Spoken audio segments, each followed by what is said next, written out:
सूरज गुरूब हो चुका था। शोबक के कले के उस कमरे में जहां सलीबी हाकिमों और कमांडरों के इजलास हुआ करते थे, वहां हाकिम और कमांडर बैठे थे। इनमें आलिम जासूस भी बैठा था। वो कह रहा था, मैं ये नहीं बता सकता कि दोनों लड़कियों का क्या हशर हुआ या हो रहा है। मैंने उन्हें बचाने बल्कि उन्हें देखने की भी कोशिश नहीं की, क्योंकि उनसे ज्यादा कीमती ये राज था जो मुझे आप तक पहुंचाना था। जैसा कि मैं आपको बता चुका हूं कि डाकुओं ने हमला किया, तो मैं मौका देखकर एक तरफ हो गया और एक घोड़े तक पहुंच गया। एक तो मेरी रिहाई एक मौजज़ा है, दूसरा मौजज़ा ये हुआ कि मैं इतने खूंरेज मार्के में से साफ बचकर निकल आया। कोई भी मेरे पीछे नहीं आया। मेरा ख्याल है कि वो डाकू नहीं थे, सुल्तान सलाहुद्दीन अय्यूबी के भेजे हुए आदमी थे। मैं ये नहीं बता सकता कि उसने हम तीनों को खुद सजाए मौत क्यों न दी और लड़कियों को खराब कराने का ये तरीका क्यों इख्तियार किया। ये एक ढोंग था। लड़कियां अब उन लोगों के कब्जे में होंगी और जालिमाना अजियतें बर्दाश्त कर रही होंगी। एक सलीबी हाकिम ने कहा, उन्हें छुड़ाने का हम कोई तरीका नहीं सोच सकते। ये कुर्बानियां तो देनी पड़ती हैं। हमारे पास लड़कियों की कमी नहीं है। हमारा ये तरीका कामयाब है। इसे जारी रखने के लिए और लड़कियां तैयार करो। सब आ गए हैं। अब वो राज बताओ जो तुम अपने साथ लाए हो। आलिम जासूस उन्हें सुना चुका था कि वो काहिरा की एक मस्जिद से किस तरह गिरफ्तार हुआ था, कैद खाने में उसके साथ और लड़कियों के साथ क्या सलूक हुआ, और सुल्तान अय्यूबी ने उन्हें किस तरह खिलाफ तवक्को रिहा किया। उसने ये भी सुनाया कि ये राज सुल्तान अय्यूबी ने उसे किस तरह दिया। उसने तारीख बताकर कहा, सलाहुद्दीन अय्यूबी उस रोज अपनी फौज को कूच कराएगा। वो करक पर हमला करेगा। नायब सालार कह रहे थे कि शोबक को पहले लेना चाहिए क्योंकि ये ज्यादा मजबूत कला है, लेकिन सलाहुद्दीन शोबक पर अपनी ताकत जाया नहीं करना चाहता। वो करक को कमजोर समझकर पहले उसे लेना चाहता है। वहां वो अपनी फौज और रसद वगैरह का अड्डा बना लेगा। रसद जमा करके वो कुमक बुलाएगा और फौज को काफी आराम देकर शोबक पर हमला करेगा।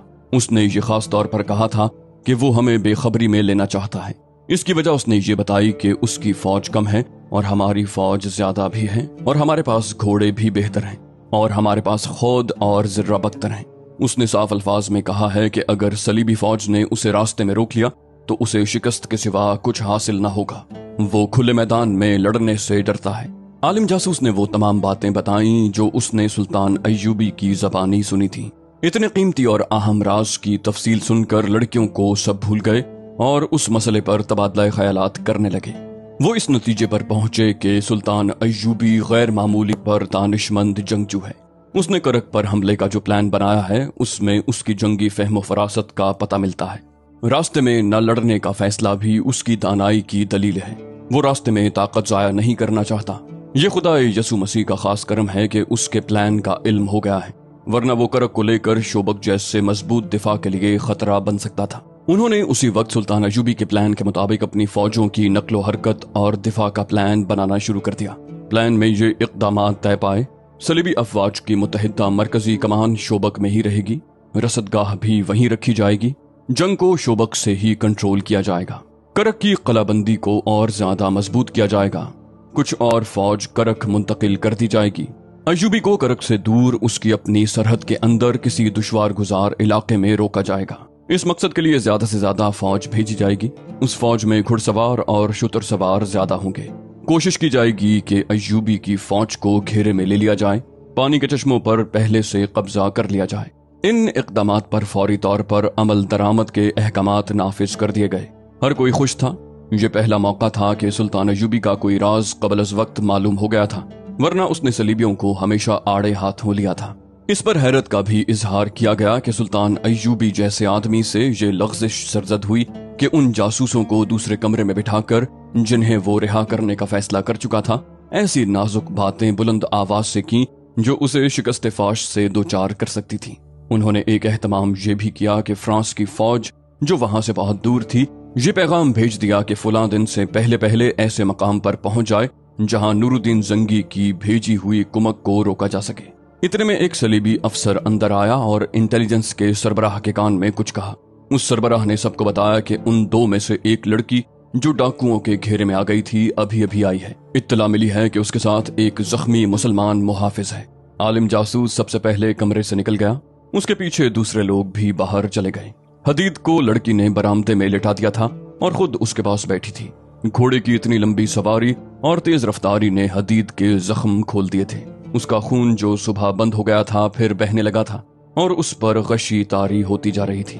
صلیبی کمانڈروں نے حدید کی طرف کوئی توجہ نہ دی کیونکہ انہیں بتایا گیا تھا کہ ڈاکوؤں کا حملہ ایک ڈھونگ تھا۔ انہوں نے لڑکی کو ہاتھوں ہاتھ لیا اور اسے اندر چلنے کو کہا۔ وہ بڑی قیمتی لڑکی تھی لیکن اس نے اس وقت تک اندر جانے کا ارادہ ملتوی کر دیا جب تک حدید کی مرہم پٹی نہیں ہو جاتی۔ انٹیلیجنس کا سربراہ ہرمن نام کا جرمن تھا۔ اس نے لڑکی کو پرے لے جا کر کہا، کس سانپ کے بچے کی تم مرہم پٹی کرانا چاہتی ہو؟ یہ تو تمہاری قسمت اچھی تھی کہ بچ کر آ گئی ہو، ورنہ یہ درندے تمہیں ان وحشیوں کے حوالے کرنا چاہتے تھے۔ لڑکی نے جھنجھلا کر کہا، یہ جھوٹ ہے، پہلے ہمیں بھی یہی شک تھا لیکن اس شخص نے میرے سارے شکوک رفع کر دیے ہیں۔ اس نے 2 ڈاکوؤں کو ہلاک کر کے مجھے بچایا ہے۔ اس نے ہرمن کو سارا واقعہ سنا دیا اور یہ بھی بتایا کہ یہ شخص اسے بار بار کہتا تھا کہ مجھے یہیں مرنے دو اور تم چلی جاؤ۔ صلیبیوں کے دلوں میں مسلمانوں کے خلاف نفرت اتنی گہری اتری ہوئی تھی کہ اتنے زیادہ افسروں میں سے کسی ایک نے بھی نہیں کہا کہ اس زخمی کی مرہم پٹی